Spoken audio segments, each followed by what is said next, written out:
जय हिंद साथियों, the freedom में आपका स्वागत है। मैं सुधीर।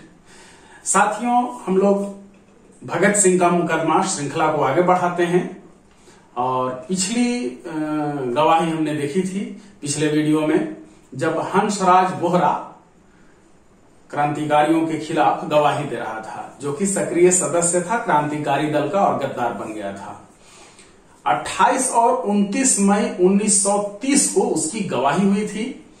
29 मई को उसकी गवाही खत्म हो गई और उसी दिन यानी 29 मई को ही दूसरी गवाही शुरू हो गई और ये गवाह था ललित कुमार मुखर्जी, जो कि इलाहाबाद का एक विद्यार्थी था। ललित कुमार मुखर्जी का जो बयान शुरू होता है तो उसको शुरू में, जैसा कि हर गवाह का पहले परिचय दर्ज है, आप देख लीजिए, इसका भी परिचय दर्ज है। इसके परिचय में लिखा हुआ है ललित कुमार मुखर्जी, पिता का नाम है इंद्र कृष्ण मुखर्जी, वकील हाई कोर्ट इलाहाबाद, जाति ब्राह्मण, उम्र 23 वर्ष 6 महीने, पता इलाहाबाद। ललित कुमार मुखर्जी बहुत सक्रिय सदस्य नहीं था क्रांतिकारी दल का, लेकिन जुड़ा हुआ था। इलाहाबाद में वो पढ़ता था। शुरू में उसने अपनी पढ़ाई लिखाई के बारे में जानकारी दी है और यह बताया है कि वहीं पर भेंट होती है भूपेंद्र नाथ सान्याल, जो कि जतेंद्र नाथ सान्याल या सचिंद्र नाथ सान्याल कह लें, इनके भाई थे। कई ये भाई थे, जिसमें जतेंद्र नाथ सान्याल इस मुकदमे में अभियुक्त भी हैं और सचिंद्र नाथ सान्याल हम सभी जानते हैं कि वो अलग अलग 2 मामलों में उन्हें आजीवन कारावास की सजा मिली थी। एक लाहौर कब में जो गद्दार पार्टी का मुकदमा चला था उसमें भी, और फिर बाद में काकोरी एक्शन में भी। तो सचिंद्र नाथ सान्याल के भाई थे भूपेंद्र नाथ सान्याल, इलाहाबाद में रहते थे। उनसे परिचय होता है और फिर धीरे धीरे क्रांतिकारी दल के लोगों से परिचय होने लगता है। ये जो ललित मुखर्जी था वो मुख्य रूप से चंदा के रूप में सहयोग करता था क्रांतिकारी दल का, और साइंस का स्टूडेंट था, केमिस्ट्री का स्टूडेंट था और पीजी कर रहा था उस समय केमिस्ट्री से। तो इसकी जरूरत पड़ी थी जब बम बनाया जा रहा था। उससे पहले ही इलाहाबाद में चूंकि क्रांतिकारियों का आना जाना लगा रहता था और इसकी सहानुभूति थी, ये मदद नियमित रूप से करता था दल का, तो बहुत सारे क्रांतिकारियों से परिचय भी इसका हो गया था। और इसने कहा था कि मैं बहुत ये हूं, ये इतना केमिकल के बारे में मुझे जानकारी है, मैंने ये पढ़ा है वो पढ़ा है, जब बम बनाने की जरूरत होगी वो मेरे बाएं हाथ का खेल है, मैं बना दूंगा। ये इसने बयान में नहीं कहा है, दूसरे क्रांतिकारियों ने संस्मरण में लिखा है ललित कुमार मुखर्जी के बारे में, और बयान में ये बताया है कि ये मिलता रहा और क्रांतिकारियों से परिचय प्राप्त करता रहा, जिसमें भगत सिंह भी शामिल थे, सुखदेव शामिल हैं, विजय कुमार सिन्हा हैं, अजय कुमार घोष हैं, इन सब से सुरेंद्र नाथ पांडे हैं, या और भी इस तरह से क्रांतिकारियों से भेंट हुई है। राजगुरु से भी भेंट हुई है। और बाद में जब गिरफ्तार हो गया तो ये सरकारी गवाह बना और इन सभी क्रांतिकारियों की शिनाख्त भी की है स्पेशल मजिस्ट्रेट के कोर्ट में। अभी ये जो बयान दे रहा है, ये बयान दे रहा है ट्रिब्यूनल में, ट्रिब्यूनल के समक्ष। तो ये बताता है कि जब इसे पता चला कि अब बम बनाने की तैयारी हो गई है और इसे बुलाया गया है, तो इलाहाबाद से फिर ये आगरा पहुंचता है और आगरा में उसने जो कुछ भी देखा वो बताया है। इसने कहा कि आगरा पहुंचा तो मेरी तबीयत खराब हो गई, मैं आराम करते रहा और बाद में फिर बहस हुई भगत सिंह से, फिर मैं लौट गया।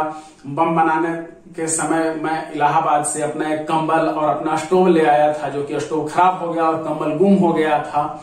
बाद में मुझे भगत सिंह ने कहा कि जब ये सामान मिल जाएगा, तुम्हारा खोया हुआ कंबल मिल जाएगा और स्टोव तुम्हारा बना करके और फिर तुमको भिजवा दिया जाएगा, और ऐसा किया भी गया था। ये सब कुछ बयान देता है। हालांकि क्रांतिकारियों ने जो अपने संस्मरण लिखे उसमें लिखा है कि जब वहां सचमुच का ये बम बनते देखा, ऐसे तो ये बहुत बड़बोलापन में बोल चुका था, लेकिन जब वहां सचमुच बम बनाने का ये देखा सारा सामान और बम बनते हुए, तो इसकी हालत खराब हो गई और डर के मारे ये बीमार पड़ गया, इसे बुखार आ गया और फिर वहां इस तरह की हरकत करने लगा जैसे कि मतलब वो भागना चाहता है। सुखदेव ने एक बार ये सलाह भी दी थी कि ये बाद में क्रांतिकारी दल के लिए बहुत खतरनाक साबित हो सकता है, इसे मार दिया जाना चाहिए। लेकिन भगत सिंह इंसानियत से इतनी अधिक मोहब्बत करते थे कि उसे उन्होंने ही बचा लिया और कहा कि नहीं ठीक है, कोई बात नहीं, ये नहीं करना चाहता है, इसे जाने दीजिए। और फिर वो चला जाता है। कंबल से वापस मिल जाती है जो वो छोड़ करके गया था।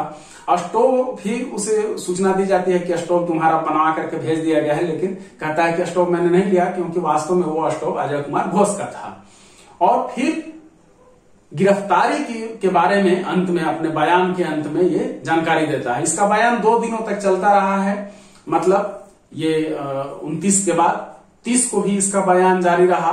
30 मई वाले जब अपने बयान के समाप्त होने से पहले इसने कहा कि मुझे 16 जून 1929 को मेरे मकान इलाहाबाद से गिरफ्तार किया गया। अगले दिन मुझे लाहौर लाया गया, जहां मैं 18 जून 1929 को पहुंचा। मैंने पुलिस अफसर के सामने अपना बयान 26 जून को दिया। उससे अगले दिन मुझे वादा माफी मिल गई, जिसे मैंने मंजूर किया। उसके अगले दिन यानी 28 जून 1929 को मैंने मजिस्ट्रेट के सामने बयान दिया। मैं अपने हस्ताक्षर प्रदर्श PVV पर शिनाख्त करता हूं।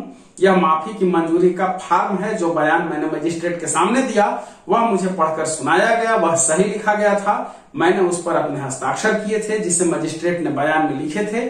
ललित कुमार मुखर्जी के बयान में जो मुख्य बात ये थी कि जो बम बनाया जा रहा था, आगरा में जो कारखाना बनाया गया था बम बनाने का, उसका वो चश्मदीद गवाह था और बहुत सारे क्रांतिकारियों को वो पहचानता था। यहां तक कि चंद्रशेखर आजाद तक से मिला था। हालांकि शुरुआती दौर में इसे किसी का असली नाम नहीं पता था, छद्म नाम ही इसे पता था, लेकिन बाद में धीरे धीरे ये सबका असली नाम भी जानता गया और वो अदालत में सबको बताया। जैसा कि मैंने पहले कहा, शिनाख्त किया है। साथ ही जितने सामान बरामद किए गए थे, जब्त किए गए थे क्रांतिकारियों के दफ्तर से, वो आगरा की बात हो या सहारनपुर की बात हो, उन सब की भी शिनाख्त की कि ये जो बम बनाने का ये सामान है, ये यहाँ पर मैंने देखा था, ये सामान यहाँ था, ये यहाँ था, ये सब। साथ ही मजिस्ट्रेट को वो सभी अड्डे भी दिखाने ले गया था। वो इलाहाबाद में जहां क्रांतिकारियों का घर था, या जिस हॉस्टल में लोग रहते थे, जहां पर लोग पढ़ते थे, जिस कमरे में रहते थे, या फिर आगरा में जहां जहां कमरा इन्होंने रखा था रहने के लिए, बम बनाने के लिए, दफ्तर में इस्तेमाल करने के लिए, गुप्त रूप से रहने के लिए, उन सबको भी इसने दिखा दिया था। और इस तरह से इसका बयान खत्म होता है। ये 30 मई 1930 की बात है। उसी दिन एक और बयान शुरू होता है, वो हम लोग देखेंगे अगले वीडियो में। ये जो ललित कुमार मुखर्जी है, ये गवाह संख्या 6 है स्पेशल ट्रिब्यूनल के सामने। अगले वीडियो में हम लोग अगले गवाह का बयान देखेंगे। ये वीडियो यहीं तक। धन्यवाद साथियों। जय हिंद। इनकलाब जिंदाबाद। जय हिंद दोस्तों, आपके लिए हम लगातार पेश कर रहे हैं अमर क्रांतिकारियों की कहानियाँ। इस अभियान को जारी रखने में द फ्रीडम को आपकी मदद चाहिए। अगर आप आर्थिक रूप से सक्षम हैं, तो कृपया इस अभियान को जारी रखने के लिए मदद करें। द फ्रीडम आपका आभारी रहेगा।